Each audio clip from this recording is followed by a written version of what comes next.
Assalamualaikum everyone. Welcome to the Learning Academy. Today we will discuss about irritable bowel syndrome, that is very common functional disorder of intestine. This is the anatomy of large intestine. Irritable bowel syndrome को discuss करने से पहले हम large intestine की anatomy को देखेंगे, क्योंकि ये डिसऑर्डर ज़्यादातर लार्ज इंटेस्टाइन को अफेक्ट करता है। लार्ज इंटेस्टाइन सीकम से स्टार्ट होती है और एनल कैनाल पर ख़त्म होती है। ये तकरीबन 1.5 मीटर लंबी होती है। लार्ज इंटेस्टाइन को डिफरेंट पार्ट्स में डिवाइड किया गया है, जिसमें सीकम, कोलोन, रेक्टम और एनल कैनाल इंक्लूड हैं। कोलोन में हमारे पास ascending colon, transverse colon, descending colon और सिग्मॉइड कोलोन इंक्लूड हैं। लार्ज इंटेस्टाइन का फंक्शन होता है कि ये स्मॉल इंटेस्टाइन से आने वाले कंटेंट में से वाटर को एब्जॉर्ब करती है और जो बाकी वेस्ट मटेरियल बचता है उसको एनल कैनाल के थ्रू बॉडी से रिमूव करती है। इस प्रोसेस को डिफिकेशन कहते हैं। Here we have the definition of irritable bowel syndrome. Irritable हम कहते हैं खराश वगैरह का हो जाना, बॉवल हम कहते हैं लार्ज इंटेस्टाइन को, और सिंड्रोम हम कहते हैं ऐसा डिसऑर्डर जिसमें ग्रुप ऑफ सिम्टम्स इंक्लूड हो।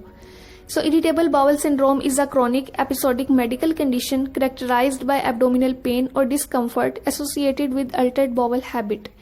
इस डिसऑर्डर में क्या होता है कि बॉवल हैबिट चेंज हो जाती है, मतलब कभी कॉन्स्टिपेशन और कभी डायरिया कॉज होता है।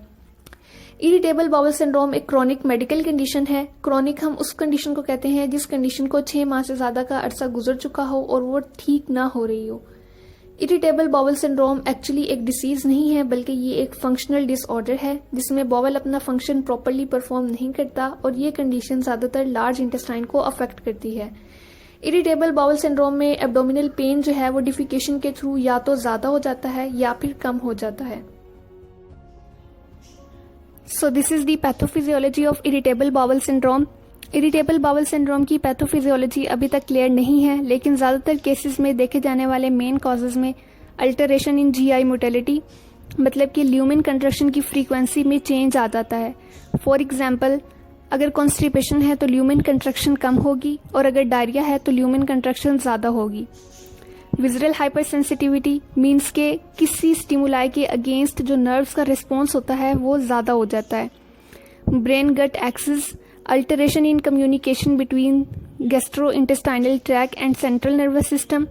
जो हमारा गैस्ट्रो इंटेस्टाइनल ट्रैक होता है उसमें जो नर्व्स होती हैं जो ब्रेन को मैसेज पहुंचाती हैं, अगर उसमें कोई डैमेज हो जाए तो उसकी वजह से अल्टरेशन होता है और वो लीड करता है आईबीएस को।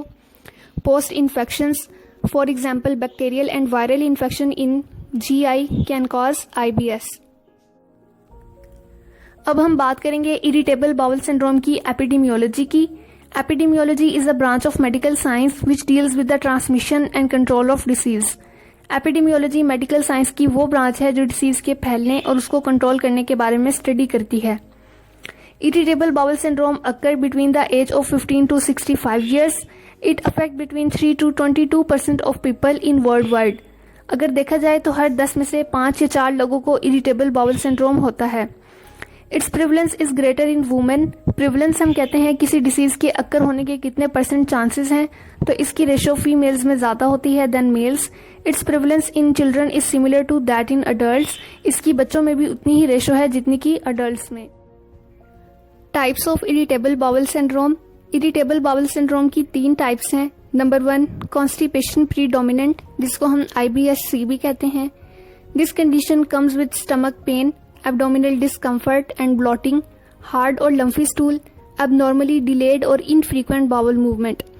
इस कंडीशन में बाउल मूवमेंट जो है वो बहुत कम होती है और बहुत देर से होती है, जो कि रिप्रेजेंट करता है IBS-C को।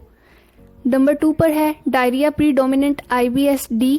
This condition comes with stomach pain, discomfort, urgent need to move bowel, and loose or watery stool, abnormally frequent bowel movement. इस कंडीशन में बाउल मूवमेंट जो होती है वो ज्यादा होती है, जो कि रिप्रेजेंट करती है डायरिया IBS को। नंबर 3 पर है मिक्स इरिटेबल बाउल सिंड्रोम, जिसको हम IBS-P भी कहते हैं। इस कंडीशन में कॉन्स्टिपेशन और डायरिया दोनों होते हैं। Sign and symptoms of irritable bowel syndrome. अब हम देखेंगे कि IBS के पेशेंट में कौन कौन से साइन एंड सिम्टम्स होते हैं। एब्डोमिनल पेन और डिस्कम्फर्ट, ब्लॉटिंग और gas, feeling of incomplete bowel movement, abdominal pain relieved और वर्सन बाय डिफिकेशन, IBS के पेशेंट को डिफिकेशन के थ्रू जो एब्डोमिनल पेन है वो या तो कम हो जाएगा या फिर और ज़्यादा बढ़ जाएगा। Nausea and vomiting, anorexia, anorexia का मतलब होता है भूख का ना लगना। Tenderness over sigmoid colon upon palpation, sigmoid colon को पाल्पेट करने से वहां पर पेन होगा। अल्टरनेटिंग डायरिया और कॉन्स्टिपेशन, IBS की कंडीशन में कभी डायरिया और कभी कॉन्स्टिपेशन होता है। Diagnostic test for irritable bowel syndrome, irritable bowel syndrome is diagnosed by stool examination for occult blood, stool में जो इनविजिबल ब्लड होता है उसको ओकल्ट ब्लड कहते हैं। सिग्मोइडोस्कोपी, रेक्टम और जो लोअर लार्ज इंटेस्टाइन का पोर्शन होता है उसको एग्जामिन करने के लिए सिग्मोइडोस्कोपी करते हैं। कोलोनोस्कोपी, जो एंटायर लार्ज इंटेस्टाइन होती है उसको एग्जामिन करने के लिए कोलोनोस्कोपी करते हैं। And last one is barium enema, barium enema जो है वो एंटायर गैस्ट्रो इंटेस्टाइनल ट्रैक्ट जो है उसको एग्जामिन करने के लिए इस्तेमाल किया जाता है। Treatment of irritable bowel syndrome, irritable bowel syndrome को हम दो तरीके से मैनेज कर सकते हैं, medical management and dietary management.